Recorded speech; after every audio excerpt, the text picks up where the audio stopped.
Yes guys, welcome back to another video. Welcome to the George Benson Football Channel. FA Cup 4th round, Chelsea at the Amex Stadium away to Brighton. Of course, it's always the case these days. Chelsea are given the late kickoff, which means for me, it's a 2:45 in the morning wake up for a live stream to watch Chelsea. We've always got bloody late kickoffs, ladies and gentlemen. Leeds United versus Millwall is the early kickoff in the FA Cup. I wonder why that might be. But this is a big one for Chelsea, and I've got a question that I would love to know your answer to in the comments down below. Hypothetically, all right, let's say that Chelsea had to lose one of these two games against Brighton. Do you want to lose the FA Cup match or the league game next weekend? I would love to know what you guys have to say about that. For me, I'm not going to answer that question directly because I don't want to see Chelsea lose anything. It was you that I asked, okay? Let me know which one you would rather lose. If you had to lose one, in the comments down below. It's a silly question, really. I'm a dick for doing that. But I want Chelsea to win the FA Cup this season. The Conference League, yes, we're probably going to win that trophy. It is silverware, but is it really? The Conference League for me is like, if we don't win that trophy, sell the lot, mate. Liquidate the club and just put us in the bin forever and a bloody day. Because if we don't win that tournament, we're idiots. We're fools.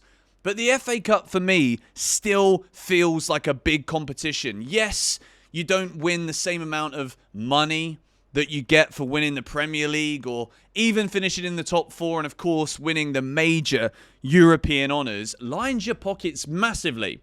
So I wouldn't be surprised if the message from the club to Maresca is, just focus on the league, mate.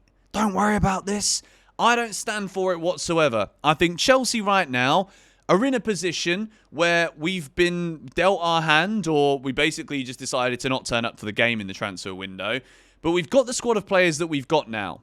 And I think as much as there is going to be an element of management of certain players with certain knocks and injuries, and hopefully we don't see certain players get injured so that the lack of depth and quality in the squad doesn't come to fruition and show that we just don't have that. That is all dependent on injuries. But for me now, there's a couple of things I want to see. I want to see consistency with the goalkeeper. I don't want to see Sanchez anywhere near the starting 11. And you can see here, Philip Jorgensen is my goalkeeper. Little teaser for when we build the lineups in a moment. But I also want to start to see consistency with the centre-back pairing. Now, whether or not it is going to be Colwill and Chalobah, Colwill and Tosin, maybe Tosin and Chalobah. There's a lot of question marks right now about Levi Colwill's form. Maybe it is the time to drop him. You'll see what I've done in a minute. But whatever it is that we do, we need to start seeing partnerships build. The reason I think we are so up and down defensively this season, or the majority of the time we do look a little bit ragged at the back, is because it's chopping and changing all the time. Yes, this is also kind of due to injuries and whatnot, and Wesley Fofana was in there, then he was out, and Trev's only just come back.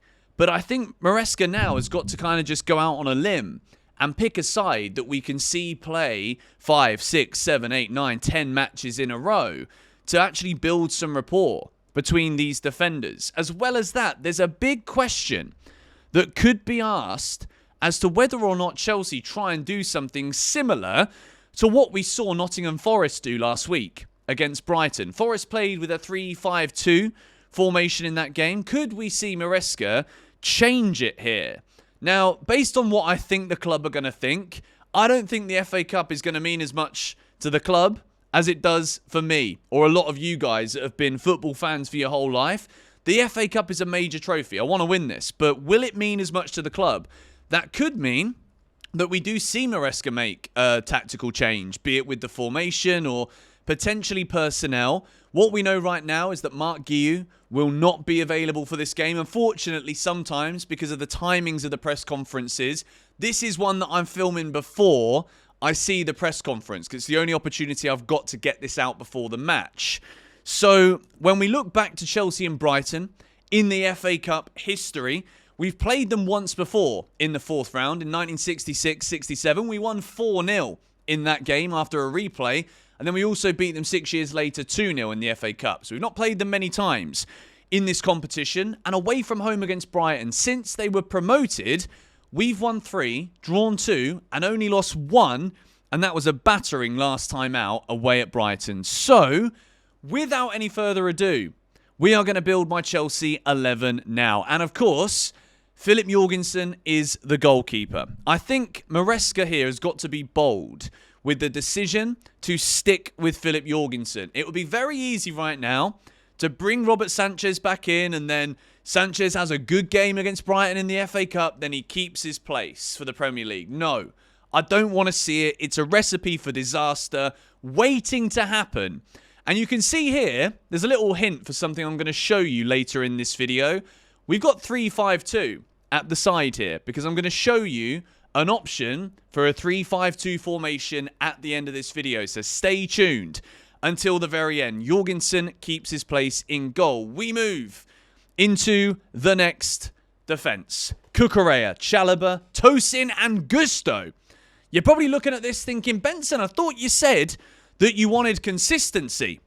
That's exactly what I said. And I think right now, Chalobah and Tosin could be the centre-back partnership. Levi Colwill, I think, could still become a really great defender, but I don't think he's been on it recently.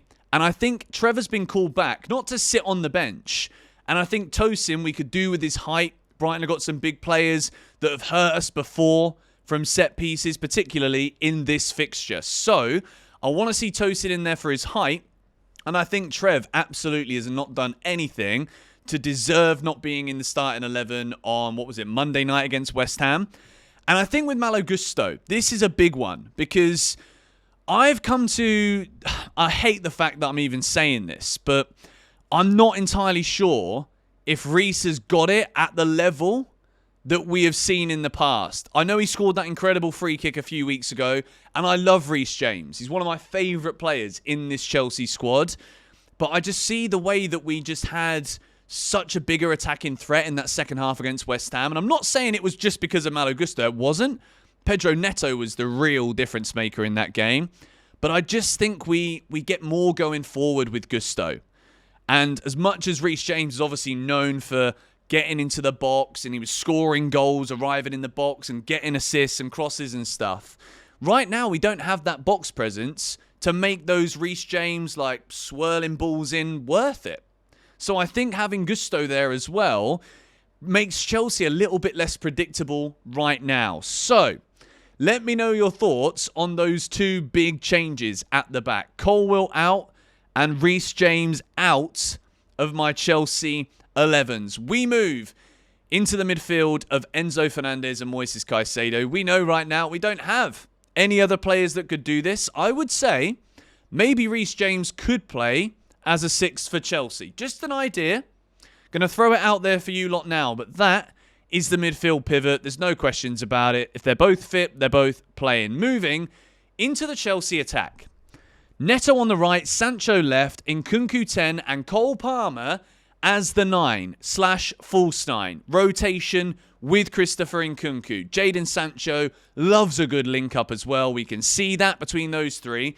And then you've also got Pedro Neto, who I think purely, based on the way that he changed the game against West Ham the other night, I think Pedro Neto has absolutely waltzed himself. That's a dance if you didn't know. Into the Chelsea starting 11. I think Neto's got to play. We heard him speak before the West Ham game saying that he knows he should have done more, he could have done better and should have done more so far this season since he joined Chelsea. So I'm giving Pedro Neto the start. This is a 4-2-3-1 Chelsea lineup. And I think Nkunku now that we're keeping him, let's just see it. We know that Mark Hughes is going to be out. He's got an adductor injury, I believe, for this game. And he could also be out next week. Nkunku's here, so let's play him. I think Nicholas Jackson shouldn't play this game. I think he's been in such poor form. And the fact that he was substituted so early in the last 2 games means I don't actually think Maresca's going to pick him. I think he's going to rest him for this one. And if it works so well and Palmer has a great game, scores a load of goals, playing in that false 9 kind of position, with Nkunku as a second striker, maybe that is the solution. But I do think there will be a couple of gambles here from the Chelsea 11. And I think it could be that. And I also just think it might be good for Jackson right now to sit one out. Saying that, he's probably going to win the game for us and send us through to the last 16, which I'll be absolutely delighted with if he does it. But right now, I'm just not confident in Nicholas Jackson, unfortunately. So, I mentioned to you guys earlier in this video, credit to those of you still here, smack a like on the vid, subscribe so you don't miss 6 things we learn after the cup tie and the FA Cup watch along. What about this? I know it looks a little bit crazy. You might be like, Benson, why is Cucurella playing in the left central midfield position? It's basically where he plays most of the time anyway, isn't it? Palmer up top, Nkunku behind him, Gusto right wing back, Neto left wing back. This is just a rogue idea that I wanted to throw out there at the end of this video. With a back 3, Reece James, Tosin, Chalobah. You see, I've dropped Colwill for this one completely. I just think he needs to take this one out.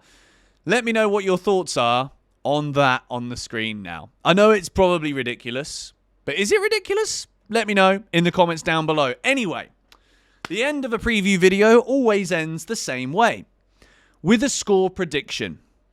Now, I'm looking at this game thinking, what Brighton are going to show up here? The Brighton that beat us last season, but that's Brighton last season. They got Hurzeler as a manager now. Relatively underwhelming season from them. They're not doing great, but they are capable of beating anyone. And with Chelsea, don't know what we're going to get either. But I do think we win this game 2-1. I think we get through to the last 16, and I'm going to say Neto and Palmer. Again, as it always is, got to predict Palmer to score. If anyone's going to score for Chelsea, I hope Nkunku does well. I hope Nkunku gets to play.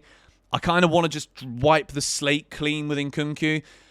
And, yeah, let me know your thoughts in the comments down below. This is a Saturday morning upload. I apologise I had to film this prior to the press conference. I know it's a bit annoying sometimes. Hopefully, I didn't miss too much and there's no new injuries that we've got to concern ourselves with or be wary of. But let me know your thoughts on my team selections in the comments down below and your score predictions as well. And like I said at the start, if you had to lose one, purely hypothetical, which one do you want to win more? The FA Cup tie or the league tie? Silly question, I know, but it's just a bit of fun for Saturday morning. It's not really fun ever talking about Chelsea. I'm going to shut up. See you in a bit.